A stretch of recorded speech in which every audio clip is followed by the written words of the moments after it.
Dieu a mis un plan en place pour sauver les êtres humains.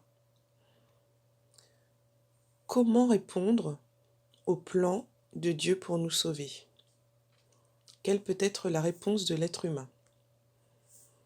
C'est ce que nous allons voir maintenant. La première réponse de l'être humain, c'est la prise de conscience. Et cette prise de conscience, on l'appelle la repentance. Qu'est-ce que la repentance? Dans Acte 26, verset 19, Paul parle de son expérience, il s'est converti, il a changé de vie. Et il dit à un roi qui s'appelle le roi Agrippa, en conséquence, roi Agrippa, je n'ai point résisté à la vision céleste. La repentance, c'est ne pas résister à Dieu. Luc 5, verset 32, je ne suis pas venu appeler à la repentance des justes, mais des pécheurs. Donc la repentance, c'est la prise de conscience du fait qu'on est pécheur et à la fois le fait de ne pas résister à l'appel de Dieu. Alors, qui nous conduit à ce changement, à cette prise de conscience? Romains 2, verset 4, c'est Paul qui écrit « Ou méprises-tu les richesses de sa bonté, de sa patience et de sa longanimité, ne reconnaissant pas que la bonté de Dieu te pousse à la repentance. » C'est la bonté de Dieu, c'est le fait d'observer ce que Dieu a mis en place par amour pour nous qui va nous pousser à la repentance.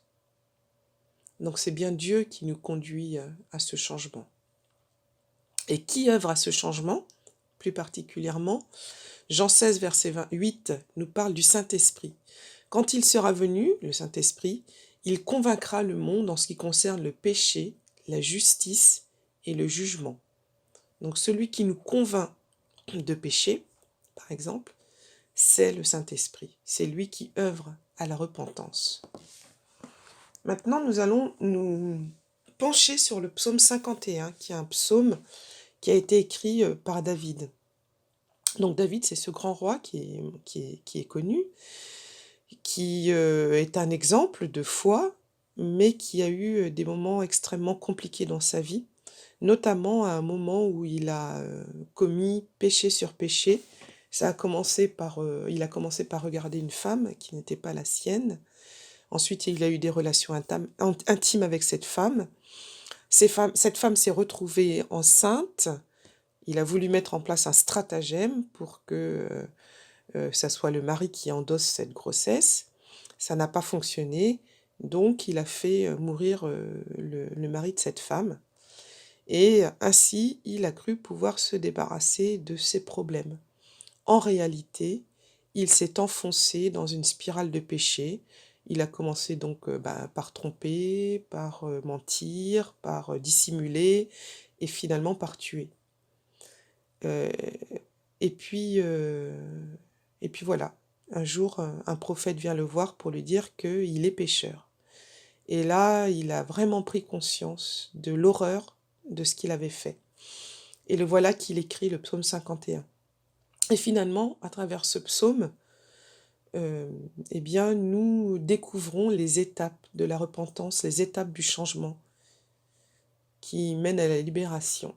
Donc, si on prend les versets 5 et 6, David dit « Voici, je suis né dans l'iniquité, et ma mère m'a conçu dans le péché. Mais tu veux que la vérité soit au fond du cœur. Fais donc pénétrer la sagesse au-dedans de moi. » Donc la première étape, c'est vraiment de reconnaître qu'on est pécheur, qu'on est né dans ça. Reconnaître aussi que ce n'est pas ce que Dieu veut pour nous, c'est pas le projet de Dieu pour nous. Et faire la prière suivante, c'est de demander à l'Esprit de Dieu de faire pénétrer la sagesse au-dedans de nous. La sagesse qui nous permet de voir les choses. Au verset 19, toujours du même psaume 51, « Alors tu agréeras les sacrifices de justice, les holocaustes, les victimes tout entières. Alors on offrira des taureaux sur ton autel. » Alors, ce verset nous explique en fait que tout ce qu'on peut donner à Dieu ne peut se faire qu'à partir du moment où nous reconnaissons que nous sommes pécheurs et que nous avons besoin de sa sagesse. Les versets 4 et 9, toujours de ce même psaume, là, David reconnaît. Il dit: « J'ai péché contre toi seul, et j'ai fait ce qui est mal à tes yeux, en sorte que tu seras juste dans ta sentence, sans reproche dans ton jugement. Détourne ton regard de mes péchés, efface mes iniquités. » Dans ces versets, les versets 4 et les versets 9, 1, David reconnaît qu'il a péché, et 2, il réclame quelque chose de Dieu. Il réclame l'effacement de ses péchés, de ses iniquités. Il réclame au verset 12 le salut de Dieu. « Rends-moi la joie de ton salut, et qu'un esprit de bonne volonté me soutienne. » Voilà ce que réclame à corps et à cri David dans cette prière. Et puis il va plus loin, il dit au verset 13, « J'enseignerai tes voies à ceux qui les transgressent, et les pécheurs reviendront à toi. » David prend l'engagement que dorénavant, ayant expérimenté le salut et le pardon de Dieu, eh bien il va transmettre ce qu'il a reçu à d'autres. Il enseignera aux autres les voies de Dieu. Au verset 14, il continue en disant « Ô Dieu, Dieu de mon salut, délivre-moi du sang versé, et ma langue célébrera ta miséricorde. » La conséquence également de ce changement, de cette repentance, c'est de célébrer la miséricorde, la grande bonté de Dieu. Et au verset 15, David dit « Seigneur, ouvre mes lèvres, et ma bouche publiera ta louange. » C'est aussi une conséquence de ce changement. Donc dans ce texte, nous voyons qu'il y a bien évidemment de la tristesse, du regret de ce qui s'est passé, mais nous voyons également qu'il y a de l'espérance, qu'il y a de la joie, de la louange, de la reconnaissance pour la bonté de Dieu. Et finalement, ce texte qui pourrait paraître sombre se termine par la lumière du salut de Dieu. Quelles sont les conséquences de ce changement ? Alors, on va prendre un texte qui se trouve dans Actes, au chapitre 2, les versets 37 et 38. Alors, le contexte est le suivant. Pierre vient de faire un discours devant plusieurs personnes qui viennent de pays différents. C'est dans le cadre d'une fête à Jérusalem. Et son discours est percutant parce qu'il est inspiré par le Saint-Esprit. Après avoir entendu ce discours, ils eurent le cœur vivement touché. Et ils dirent à Pierre et aux autres apôtres, « Hommes frères, que ferons-nous » Pierre leur dit, « Repentez-vous, et que chacun de vous soit baptisé au nom de Jésus-Christ pour le pardon de vos péchés, et vous recevrez le don du Saint-Esprit. » Donc Pierre est en train d'expliquer que quand on est touché par le plan que Dieu a mis en place pour nous sauver, par Jésus, eh bien, le cheminement naturel, c'est la repentance, le baptême pour le pardon des péchés et la réception du Saint-Esprit. Alors, est-ce que maintenant c'est Dieu qui nous attend ou est-ce que c'est nous qui attendons que Dieu nous appelle ?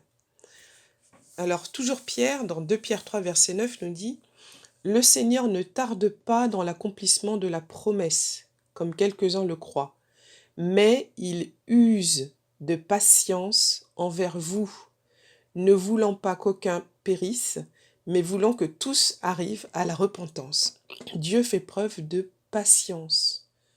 Il nous appelle. C'est lui qui nous attend. C'est pas nous qui attendons Dieu, c'est bien lui qui nous attend.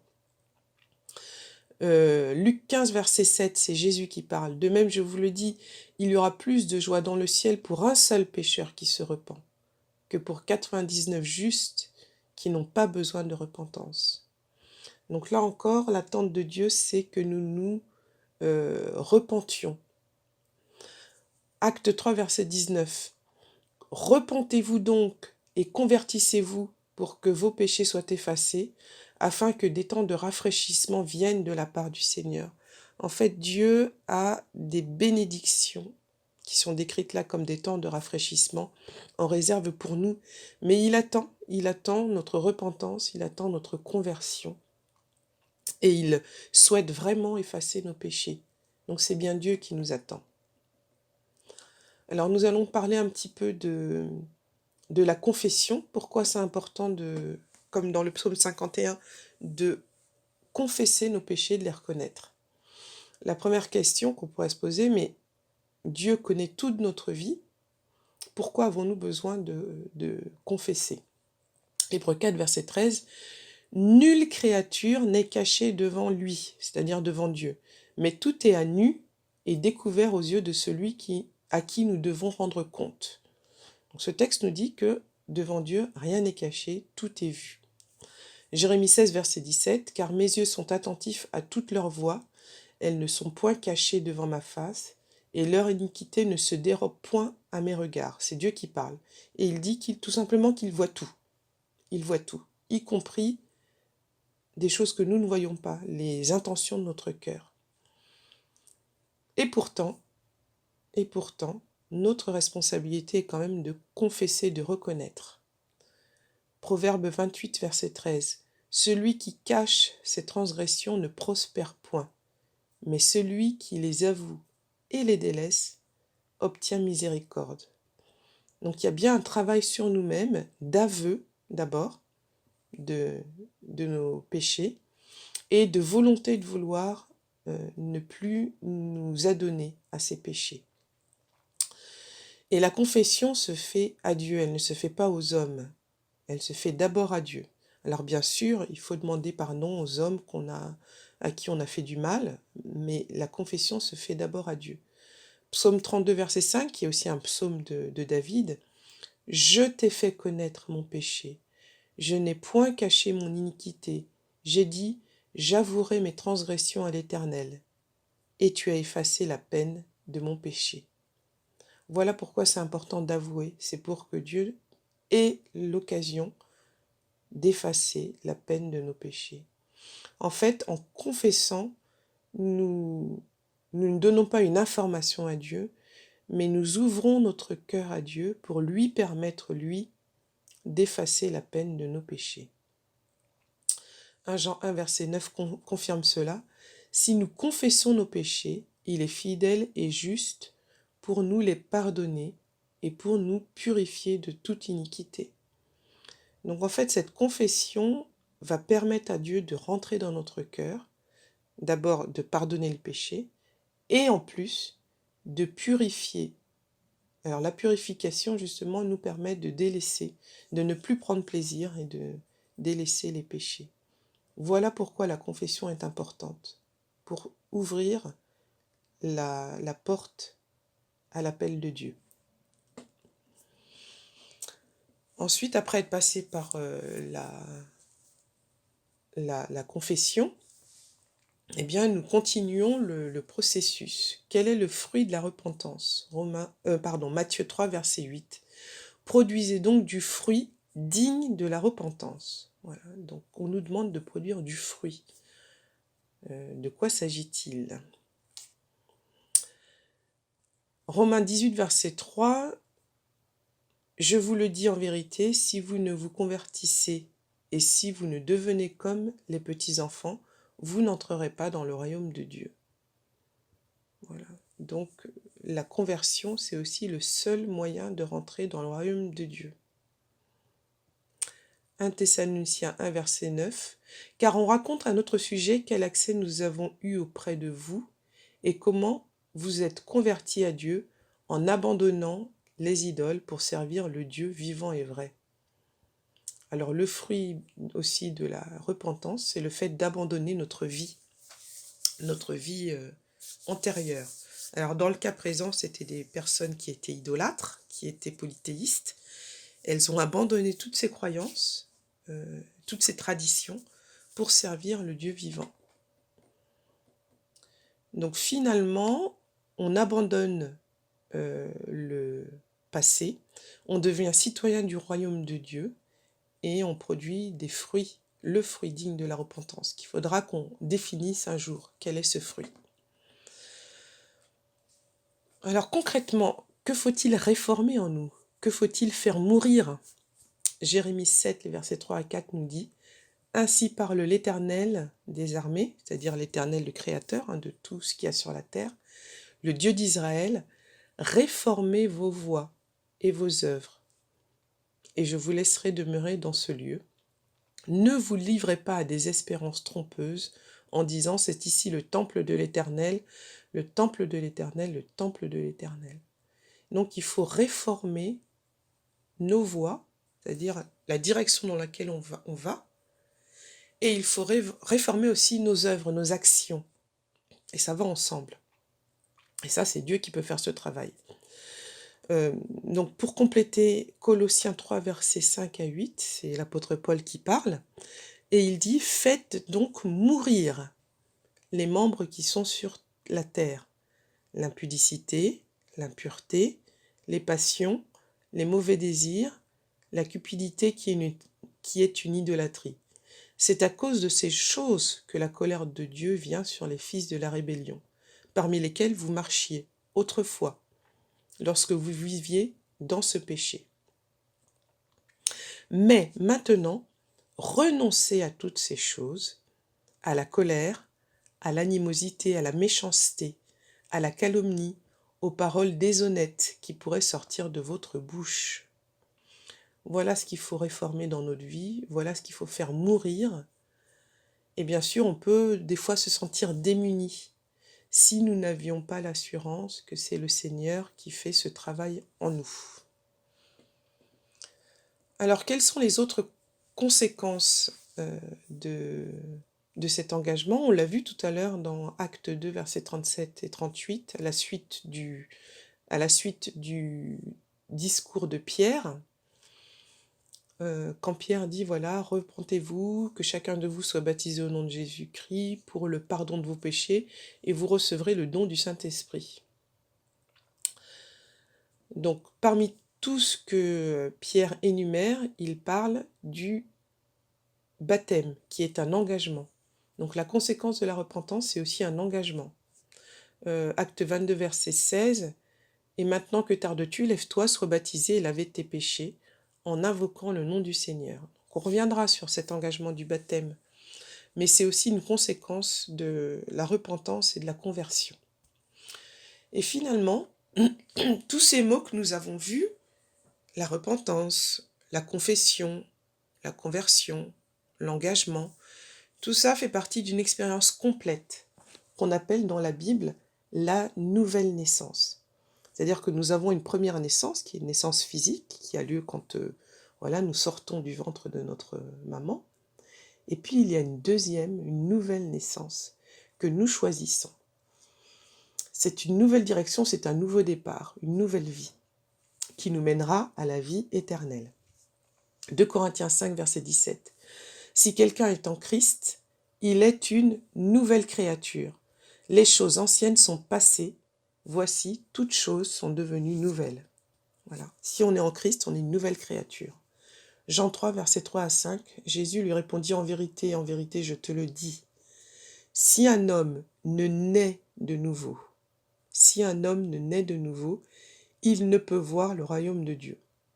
Nicodème lui dit: mais comment un homme peut-il naître quand il est vieux? Peut-il rentrer dans le sein de sa mère et naître?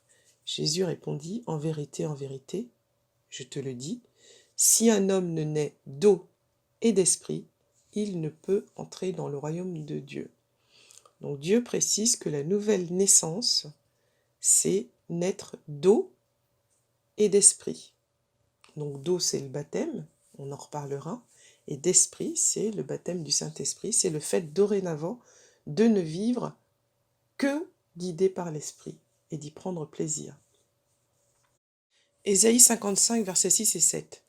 Voici, tu appelleras des nations que tu ne connais pas, et les nations qui ne te connaissent pas accourront vers toi, à cause de l'Éternel ton Dieu, du Saint d'Israël qui te glorifie. Cherchez l'Éternel pendant qu'il se trouve, invoquez-le tandis qu'il est prêt. Ça, c'est une prophétie d'Ésaïe qui dit que même des gens qui ne connaissent pas Dieu vont connaître un nouveau départ grâce à lui. Ils vont être attirés par le Dieu d'Israël. Ils vont le rechercher, ils vont l'invoquer. Et d'ailleurs, ceux qui le cherchent vraiment vont le trouver. Michée 7, versets 7 et 8. Pour moi, je regarderai vers l'Éternel. Je mettrai mon espérance dans le Dieu de mon salut. Mon Dieu m'exaucera. Ne te réjouis pas à mon sujet, mon ennemi, car si je suis tombé, je me relèverai. Si je suis assise dans les ténèbres, l'Éternel sera ma lumière. Il aura encore compassion de nous. Il mettra sous ses pieds nos iniquités. Tu jetteras au fond de la mer tous leurs péchés.